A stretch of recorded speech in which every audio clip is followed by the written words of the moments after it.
Hey fellow tacticians, be sure to like this video and subscribe and ring that little notification bell.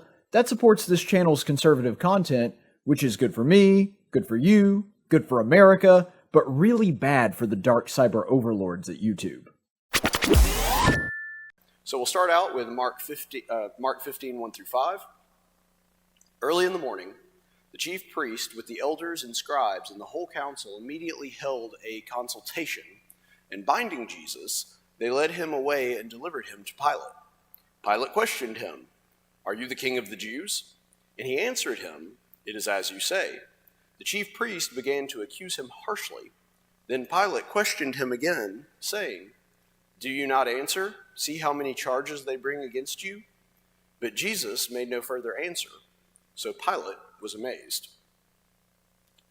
Now, as we're starting this story out, we can see that one of the things that Mark is trying to do here is create a clear contrast between Jesus talking with the Pharisees and Jesus talking with Pilate. And so we see that he kind of makes this break, and even though it's brief and it doesn't give us a ton of information, he gives us this break between these two conversations that are happening. We've already seen in the past chapter, you remember where we left off in Mark 14, that some of his conversations and the trial that has happened with the Pharisees has already occurred. And so now what we're seeing is that after that has occurred, he's now having this conversation, brief conversation. It's not chronicled nearly as in-depth as, for example, the Gospel of John, but he is talking to Pilate, and he does talk to Pilate differently than he does the chief priest and the Jewish elders. And I think a lot of this has to do with, we could speculate on why he's doing this, and I think that there's multiple reasons and multiple good answers to the question of why there is this distinction being drawn by the Gospel of Mark between his conversation and the way he talks to Pilate versus the way he talks to the chief priest. But I think a lot of it goes back to the pearls before swine comment he makes, not in the Gospel of Matthew, or not in the Gospel of Mark, but in Matthew chapter 7, verse 6, you'll remember there in the Sermon on the Mount, he advises his disciples not to cast his pearls before swine. And the reason that he's making that illustration is that when you do so, you're essentially wasting something that is good. And the reason that I think it's making this break between the two is he does talk to the Pharisees a little bit, but he never really tries to deny their accusations. He doesn't really try to defend himself. And I think it's ultimately that he knows where the chief priests are going to fall anyway. As he sort of illustrates before they bring him into trial, you remember that long conversation he's having with the Pharisees on the days leading up to the Passover where he's going to be crucified. That he's already had a lot of these conversations. He's given them ample opportunity. He has shown them all the evidence that they would ever need to know to prove that he is the Messiah. And he's just at the point to where, really, if they're already willing to do all this, to come at him, like he said, a thief in the night, as though he's some kind of robber or vagabond that hasn't been teaching in public this entire time, they're already doing all this cloak and dagger stuff. They have no interest in letting Jesus go, and he knows that ahead of time. And so because of it, you're seeing this very different sort of attitude between how he's talking to the chief priest and how he's talking to Pilate. So Pilate asks him a question, and he just flat out answers him very straightforwardly, "Yes, it is as you say." And so I think that that's interesting that he's having a much more upfront, honest conversation with Pilate, because I think he understands that Pilate is at least somewhat more open to the possibility that there might be more here than he is understanding. And it's also interesting the verbiage that is used here too. He says, "Are you king of the Jews?" Now, it records this accurately because this is what Pilate is saying, but you have to understand, Pilate, unlike, Herod, for example, because Herod, of course, is a governor and a king, but he is also well-versed in a lot of the Jewish customs, phraseology, that kind of thing. Pilate's not like that. Pilate is a prefect, and they typically only stayed in one particular area for about a decade, which means that what we're seeing here is that Pilate is a thoroughly Roman official and an individual. He doesn't think like a Jew. He doesn't know a lot about their customs. And so the reason that the chief priests have come to him with this accusation, this man is king of the Jews, is because that's the language he understands. You have to understand they're essentially saying this is the Messiah. That's how you would have said that to a Roman sensibility, that he is claiming to be the king of the Jews, and they're also doing it in such a way that it is going to have the maximum impact on the Romans, because they've already accused and sentenced Jesus to death because of blasphemy, but they know that if they come to Pilate and it's like, we have to stone this man because he's a blasphemer, he's going to say, get out of here with that. He doesn't care about that. What he does care about is somebody trying to create an uprising within his jurisdiction, because that's going to cause all kinds of problems for him and for the Romans. And so they have to nail him on some kind of charge. They just have to essentially drum up a charge that they know that the Romans will actually care about, so that they can get him, so that they can get the Romans to do their dirty work and execute him. And if you look in the records, historical records actually affirm this, that whenever King of the Jews is used, that's actually referring to, it's basically the Roman equivalent of saying he's the Messiah. Even Josephus, who is not a Christian by any stretch of the imagination, who writes around the time of Christ, actually uses that phrase and confirms that that's how you would have said Messiah to a Roman individual. And you'll remember that in Mark 14:64, they have accused him of blasphemy already, but they there were accusing him of saying that he was the Messiah, even though he was not the Messiah. And now they're coming to Pilate saying, this guy is the Messiah. So it's interesting that they're kind of talking out of both sides of their mouth, because in private, when they're in their own council, they're saying he's a blasphemer because he's saying he's the Messiah when he's not. And then when they go to Pilate and he asks, well, what has this guy done wrong? He's like, well, he's the Messiah. That's the problem. And so it's funny that they're really playing both sides of the aisle here. They're saying whatever is convenient to get the result that they want at the time, regardless of the fact that it kind of weirdly contradicts itself. So this is the question I do want to ask about this. Why do you think it is recorded there in verse 5, it says that Jesus made no further answer and Pilate was amazed? What has amazed Pilate about this conversation, this interaction he's had with Jesus? Well, I mean, that would be the obvious one, sure. So I think you're exactly right. Jesus is not making a defense for himself. Jesus is not a stupid person, and I think Pilate can perceive that pretty quickly. He knows that, Pilate has the power to execute him if he wants to. And despite the fact that the stakes are quite high, Jesus isn't saying anything to try to keep that outcome from happening. I think if anybody were, had the death penalty hanging over them, they would at least say something to try to avoid that, but Jesus doesn't say anything. Any other reasons that this might amaze Pilate? Is there anything else? Okay, I think that's a very, valid thing to bring up. Jesus has been extremely public about his ministry so far, which means that Pilate, his job is to be aware of things that are going on around him in his jurisdiction. And so if that is the case, he's certainly heard of Jesus by this point. Pretty much everybody in the province of Judea probably had at this point, just based on the way that the Bible reads. And so one of the reasons he might be amazed is there's a subversion of expectation. So there's these expectations that Pilate had, probably a picture in his head of what Jesus would look like, how he would act, how he would talk, that kind of thing. And yet, he meets him, and those expectations are not met. This is a different kind of person than he was expecting. And it's also important to note that Pilate has probably dealt with rebels and people who had been trying to undermine Roman rule. He's met zealots that have tried to assassinate Roman officials, things like that. He has dealt with this before because from what we know from the historic record, Pontius Pilate started his time in Judea around AD 26. So this is actually close to the end of his tenure as a prefect of Judea, which means that he's been here for a while now. He's not a newcomer. He may not know all of the intricacies of the law of Moses and all of the cultural things, and based on some of the historians that we see, this guy really hates Jews. He does not like Jews at all. He finds them a rebellious people, and that's the reason that we see from historic records that he deals very harshly with them. But nonetheless, we understand all of that, and then Pilate is expecting this messianic figure, probably expecting, oh, this is just another claimed Messiah, this is another person leading a rebellion, he's going to be just like all the others, and he's not.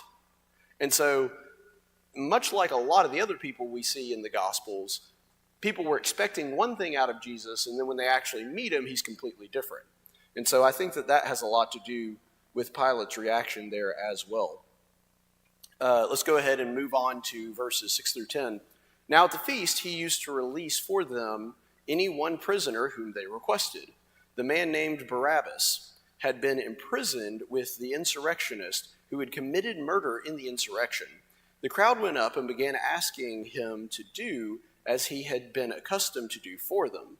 Then Pilate answered them, saying, "Do you want me to release for you the king of the Jews?" For he was aware that the chief priest had handed him over because of envy. So Mark includes this detail about Barabbas, and he gets very specific in what Barabbas has done. So he's not just an insurrectionist, somebody who tried to overthrow Roman rule from Judea. It also includes the detail of he's committed murder in pursuit of that goal, which would mean that this is not just somebody who was a patsy that the Romans put up or the Jewish priest put up like Jesus, who just kind of drummed up charges, or somebody that was in the wrong place at the wrong time, or has some sort of circumstantial evidence against him, or maybe just spoke out against Caesar and that's the reason he got hauled into prison. No, this is a person that believes it. He's somebody that went so far to kill another man, to take his life, in order to see the goal of Judea being freed from Roman control. Now, we don't know if he killed like another Jew, a Roman official, but the reason that Mark is bringing this up is because it's trying to show this is not just some random prisoner that happened to be nabbed by the Roman officials that was in the wrong place at the wrong time. This is somebody that really is a villain, somebody that really did commit the things that Rome is accusing him of. And so it's drawing this contrast between Jesus, who they had to have this secret trial in the dead of night and drum up all these charges and try to find false witnesses and all these things. It's the exact opposite of what happened to Barabbas. This guy was caught in the act. We know what he did. And so it's drawing that because it's trying to emphasize, really, I think, the position that we all find ourselves in when coming up to the cross. He's the guilty one. And yet what's going to happen to him that we know in a few minutes is he's going to be let off, and Jesus is going to be executed in his stead. And the reason that Mark is emphasizing that is it's trying to show that the guilty one gets pardoned and the innocent one is killed. Which, if you really think about it, that's a pretty apt summary of every Christian's relationship with Christ. We're the guilty ones, and we get to walk away with a pardon because Jesus takes our place on the cross. And so that's why Mark is really emphasizing and driving this home, that this is not just some innocent bystander that happened to get caught up in circumstances beyond his control. No, this is someone who knew exactly what he was doing and did so to the point that he was willing to take another life in the pursuit of that cause. It's also important to remember, too, that these are Romans that Mark is writing to, so they understood culturally even better than probably the Jews. If a Jew had been reading this that had never seen Rome, they were all familiar with Roman culture to an extent because they're being ruled by Rome. But when Mark is relaying these customs, now Mark is the briefest of all the gospel writers, of course, but part of the reason that you're seeing a lack of detail in some of these spots without explaining a whole lot is because Mark understood the people he's writing to have a Roman background anyway. And so because of that, he can kind of skip over a lot of the intricate details because they're Romans that would have already understood a lot of this stuff. And so we're seeing a very quick trial here with Pilate, but that's because the Romans already knew what these proceedings were going to look like. And so he doesn't really feel the need to elaborate too much to his audience here. And then we also see in verse 10, it tells us that Pilate really is on to the Jewish leaders. You know, Pilate's not a stupid person either. And he's looking at this and he can tell pretty quickly. He's had only a brief conversation with Jesus, and of course we have more details about that, for example, in John's gospel, where we get the whole conversation between them about what is truth. But the point in all of that is that Pilate, he's on to the Jews. He knows what they're trying to do. He knows they're just trying to use him as a hangman to get rid of a guy that they don't like. Because here's the thing. Does anybody think that Pilate is really stupid enough to believe that the Jewish elders are like really deeply concerned about the standing of Rome within Judea? That they really want to show their loyalty to Rome by turning over every insurrectionist and every rebel that doesn't like the fact that Rome is ruling over Judea? No, he doesn't believe that. He knows better than that. He doesn't like the Jews don't like him. That, they're honest about their relationship. It may kind of be an open secret, but the point is, they know what's going on here, and because of that, Pilate has figured out pretty quickly, is like, this is an innocent guy. They're not actually trying to uphold justice or protect me or, defend Caesar or anything like that. What they're doing is they're trying to use me because he knows they can't actually execute capital punishment. We know from Roman law and Roman historians that that was the one thing that Rome was like, no, you can't kill anybody. That's our job. We bear the sword.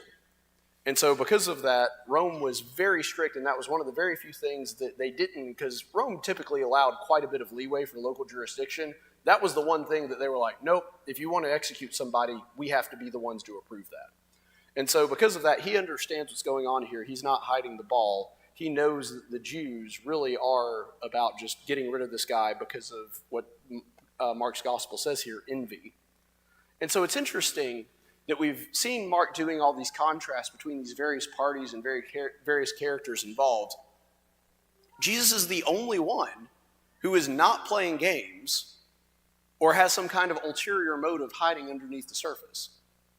He's the only one, because the Jews are trying to use the Romans are trying to appease the Jews, and so Pilate is going to go to the crowd and try to appeal to them and try to do an end run around the chief priest so that he can talk to the people directly, and then the people will side with him and turn against the chief priest, or at least that's his plan anyway. And so all of these things are going and all these games are playing, and nobody's actually being honest except for Jesus. Everybody else has all these secret motives that they're trying to get done, that they're pretending to be something that they're not, or pretending they have some other motive, when ultimately Christ is the only one that's actually being honest here. So let's go ahead and look at the next couple verses, 11 through 15. But the chief priest stirred up the crowd to ask to him to release Barabbas for them instead. Answering again, Pilate said to them, "Then what shall I do with him who you call the King of the Jews?" They shouted back, "Crucify him." But Pilate said to them, "Why? What evil has he done?" But then they shouted all the more, "Crucify him." Wishing to satisfy the crowd, Pilate released Barabbas for them, and after having Jesus scourged, he handed him over to be crucified. So this is actually a pretty good illustration, and I'm not trying to delve off into the political, but I think that the two kind of intersect here. The people are the problem. Pilate had this idea in his head that what he's going to do is, well, this dude's clearly innocent. And so if I just put him in front of the crowd, and the crowds are not the chief priests, and they don't have this reason of envy to go against him, and so if I present, these guys, if I can present to the people Jesus versus Barabbas, then surely they're going to pick the guy that's actually innocent to have me release them to him. And so this is kind of a sneaky way of him turning the Jews on their own leaders. But what he didn't anticipate is that the people are pretty easily corrupted. Because remember, these are largely the same people that 7 days before this are welcoming Jesus in as a king on Palm Sunday and joyous about him coming into Jerusalem to celebrate the Passover, and now they're wanting him executed. As John Adams said, this is the reason that democracy always commits suicide, and it's the reason that we don't have a democratic form of government, is because ultimately the people are the problem. And this is something that is expressed in the Bible over and over and over again. Are there bad kings of Israel? Absolutely. Is there bad leadership all throughout the Bible? 100%. But when you boil it all down, the leaders are a reflection of the people. And the people ultimately are the problem. And this verse kind of illustrates that Pilate was going to try to appeal to the better angels of the Jewish people, and then finds out fairly quickly, no, they'd really rather just listen to their leaders and go along with whatever they're going to say. And so that really became the issue here. And so this really brings us to an interesting question. It's clear that Pilate is trying to manipulate the system and do things to get Jesus, keep him from being executed. So is Pilate actually trying to do the right thing here?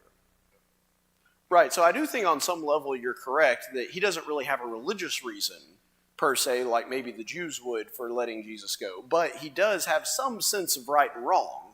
And he has some sense of moral obligation. That's a good way to put it. And so because of that, he does feel convicted that this guy is going to die on his watch, and he seems to not want that to happen. So there is some level at which Pilate is, I think, trying to do the right thing on some level. I think we can give him credit for that, but here's the problem. Ultimately, he is a coward, and he capitulates to the will of the people, and this is something we see all throughout the biblical narrative. Why is Saul so much a worse king than David? Well, if you look at every mistake that is chronicled that Saul made, every single one, the excuse he gives is, well, the people wanted this. And now, is it maybe that Saul is using that as cover to hide the fact that he really wanted to do what the people wanted him to do and he's just blaming the people? Yeah, that's probably the case. But whether it is or not, the point is he morally caved to the will of the people. And we see this over and over again in various places. I don't think Pilate is malicious, and I don't think he has anything against Jesus. I think he actually is trying to help Jesus out, but at the end of the day, he's not going to risk his own neck for it. He understands that doing the right thing is going to cost him something, and because of that, he's not willing to do it. So in some ways, I do think that Pilate does have a sense of morality here, but ironically, that almost makes it worse. Because it would be one thing if Pilate felt no moral obligation whatsoever and just yeah, you can kill him, it's fine. It's no skin off my hide. As bad as that would have been, on some ways it would have been more honest.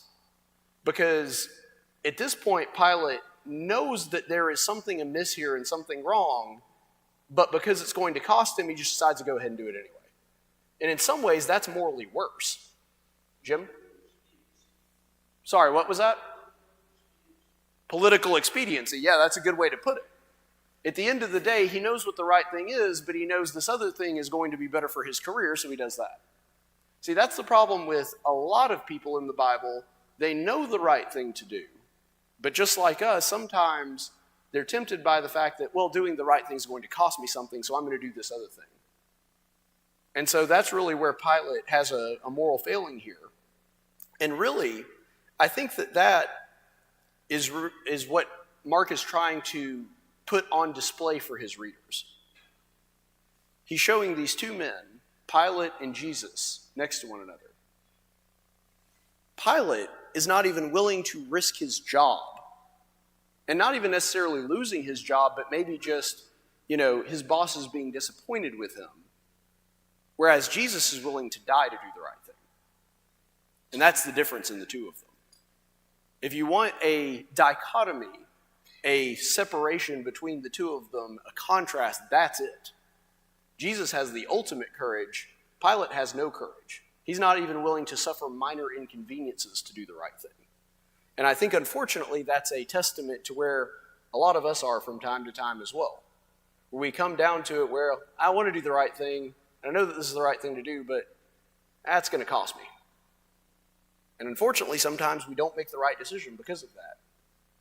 But Mark is saying here, if you want to do the right thing, if you want to live the kind of life that Jesus did, you have to be willing to make the ultimate sacrifice, if it means doing what God wants you to do.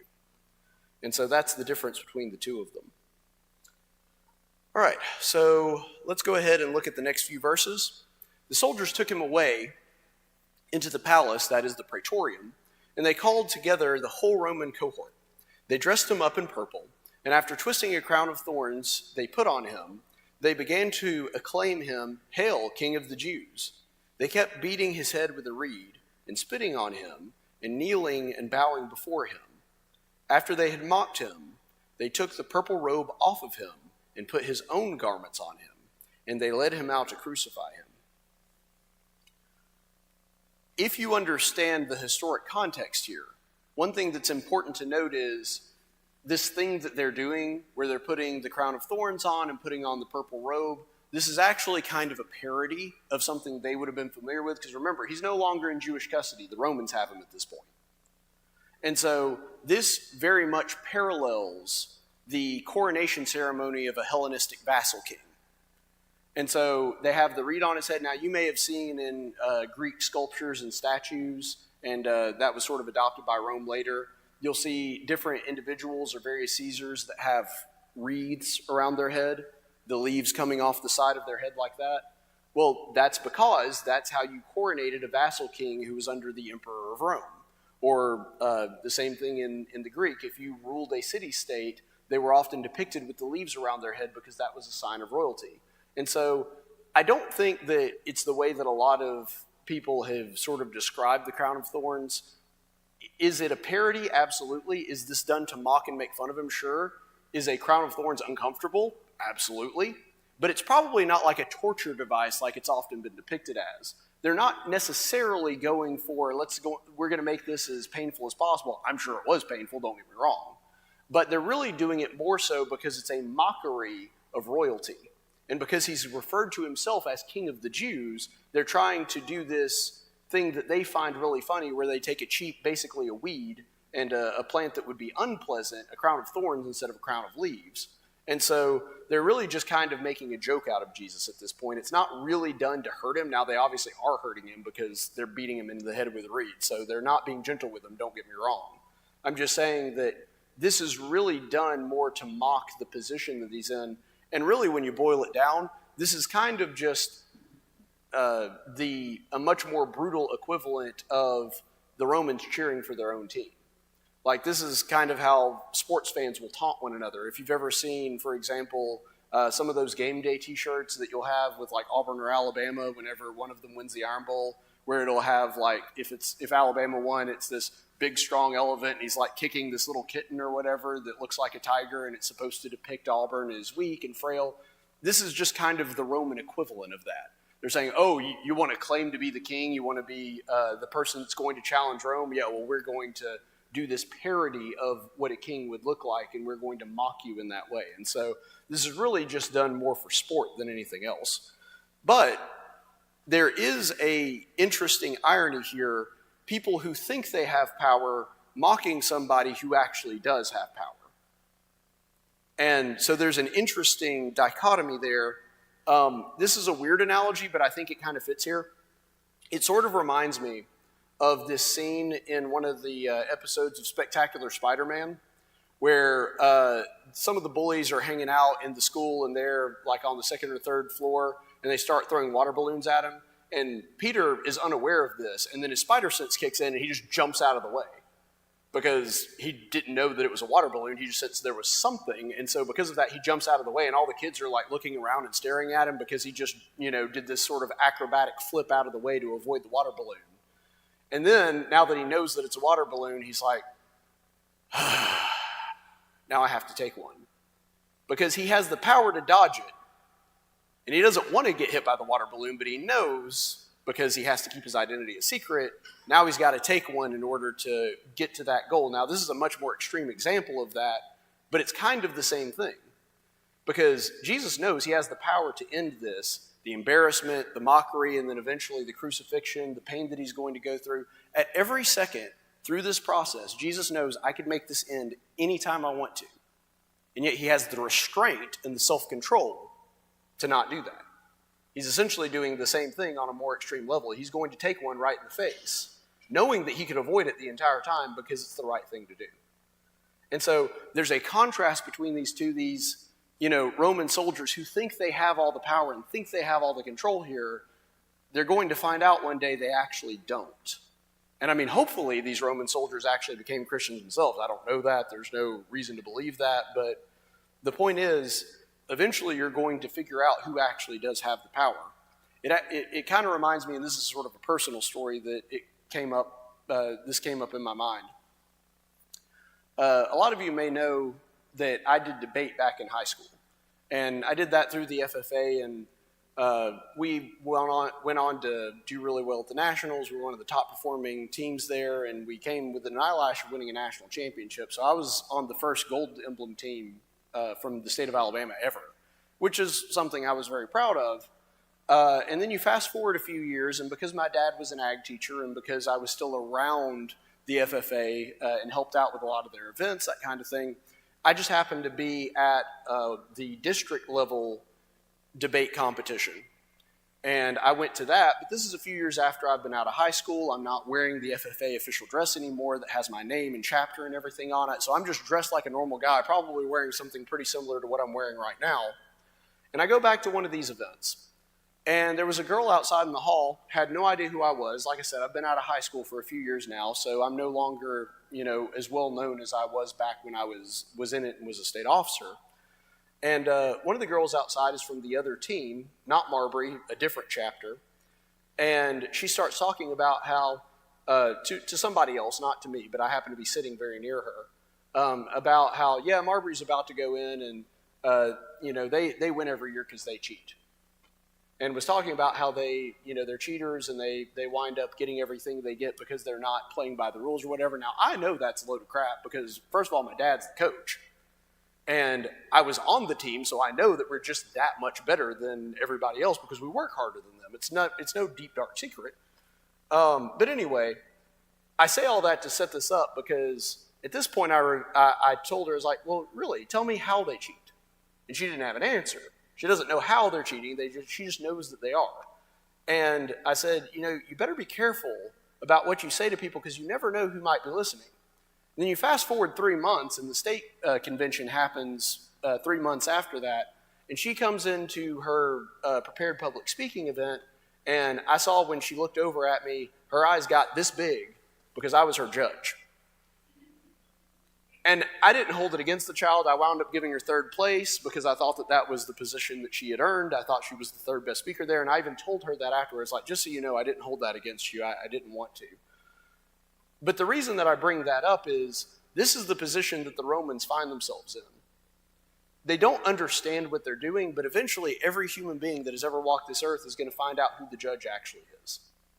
They don't always recognize him as soon as they see him. We see this playing out very realistically in real time in the Gospel of Mark here, but eventually everybody's going to figure out who the judge actually is.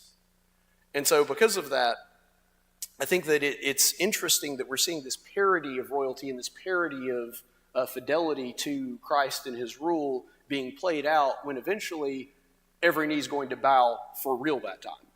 And so it's sort of a precursor to when Christ is actually going to come into his kingdom. Right, and then verse 21, and this is, I know it may look weird that I have this verse by itself, but I have a reason for this. It says, they pressed into service a passerby coming from the country, Simon of Cyrene, the father of Alexander and Rufus, to bear his cross. So a little background on this one. Cyrene is a Greek colony in North Africa, and it's located in modern-day Libya, so it's in the Mediterranean area, but it's pretty far off. So this Simon guy, whoever he is, he's traveled a pretty long way in order to be in Jerusalem at the Passover. And only Mark mentions the names of his sons. So we have to ask ourselves, why is that? Why is this seemingly completely meaningless detail of two people that are not even present in the story and have nothing to do with the story included? And when you do a little bit of digging, I think that the most logical explanation, and some of this comes in with studying some traditions of the early church, a tradition holds that Simon and his sons were prominent leaders in the early church. That this man who just happened to be there far from home in Jerusalem for this 1 week to celebrate the Passover and just happened to be standing there when the Roman soldiers are like, we need some guy to carry this cross because this guy clearly can't do it anymore. You over there, you come here. This person that was seemingly chosen at random is actually probably the whole thing's being orchestrated by the Holy Spirit, because it seems as though this person and his two sons became prominent leaders in the early church. Simon is a Jewish name, Alexander is a Greek name, and Rufus is a Latin name. And Rufus also might be mentioned in Romans 16:13.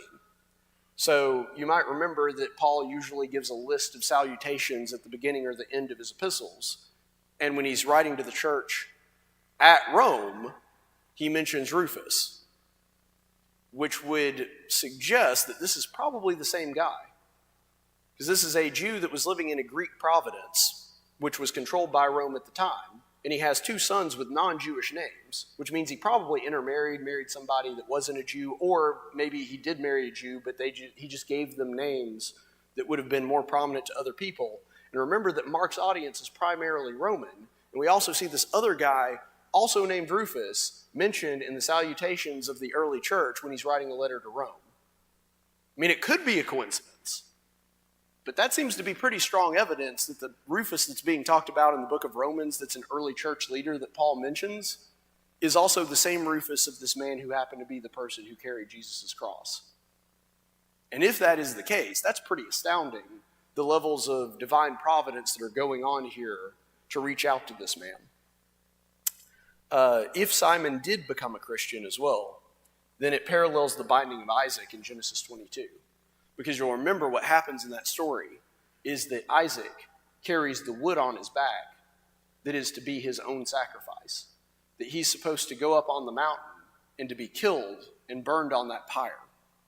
And yet what happens is that when they get to the top, he's set free, and a lamb takes his place. And so we're seeing this very strong symbolism paralleled in the story of Simon and the story of Christ, that actually a lamb is going to be provided by God to take his place so that Simon, a guilty man, a sinful man, is going to be pardoned on behalf of Christ. So let's look at, very quickly, Mark 15, 22 through 26. Then they brought him to the place Golgotha, which is translated place of the skull. They tried to give him wine mixed with myrrh, but he did not take it. And they crucified him and divided up his garments among themselves, casting lots for them to decide what each man should take. It was the 3rd hour when they crucified him. The inscription of the charge against him read, King of the Jews. So the myrrh here used is a substance, a concoction that was used to mitigate pain.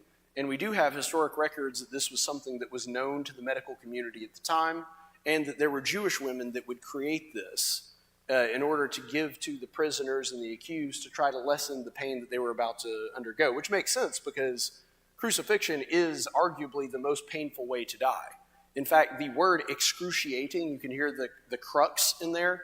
The word cross actually comes out, that's the root word of excruciating. So the worst word for pain we have even in the English language is based off of the cross. And so it makes sense that they would want this potion to be given to people to try to ease that pain at least a little bit, but yet Christ refuses it. He wants to feel the full force of what is about to come, which is in and of itself brave and heroic. Right, and the Mark account includes that, as it talks about him being beaten and scourged as well. And so that's a good point to bring up, is that this is not his first bout with pain for the day. He already was feeling pain when this was offered to him, and he still said no. Historic records do confirm the taking of the victim's possessions, and this was often a bonus for the soldiers in charge. So people didn't actually want to volunteer for crucifixion duty normally if you were a Roman soldier. And so you got to kind of keep whatever the prisoners had on them at the time, and so that was kind of seen as a bonus. But I want you to think about that. These are literally the only worldly possessions Jesus has. You know, we see in other parts of the gospel, or other accounts of the gospel, I should say, that Jesus didn't even have a pillow to lay his head or a home to call his own. The man literally has nothing except the clothes on his back. And at this point, they even take that away from him. Now, there is some dispute amongst scholars as to whether Jesus was naked or not. Roman tradition would hold that victims had to be completely naked when they were crucified. That was the common thing. The Jews would provide somebody a loincloth whenever they were being executed, whether they were being stoned or whatever. It was Jewish tradition, because of, the ideas of Jewish decency, you wouldn't stone them in all of their clothes, but you would provide some kind of loincloth for them so that they weren't completely naked when they died. The Romans didn't have any kind of scruples about that. Now, maybe they allowed for that because this was in a Jewish providence, but there's no record to confirm that. So it's very possible, not only is Jesus being humiliated, mocked, tortured, all of those things, but on top of that, he's also up there completely naked and exposed. And so this would have been shameful for anybody, but especially for a Jew that held modesty in such high regard. And so this is the ultimate form of embarrassment and torture. And I will end on this. I hate that we didn't have time to get through more of this, but ultimately, when reading through Mark's gospel and Mark's account of the crucifixion and resurrection, and really just kind of a general summary of the Gospel of Mark, the Roman sentimentality has always been centered on power. Who's the most powerful? Who has the power? Who has the right to wield power over other people? That's kind of their core value. Their highest virtue is getting power and then using that power for your own benefit. That's always the way that the Romans have seen the world. And yet, in the letter of Mark, he tries to emphasize the fact that this is the guy with the actual power. And the greatest virtue that he has is choosing not to use it when he doesn't have to. It's meekness, power under control. And that comes to its full fruition in the crucifixion account that Mark gives. This is a person that was holding all the cards, had all the power, could have destroyed anybody standing there that he wanted to, and yet he chose not to.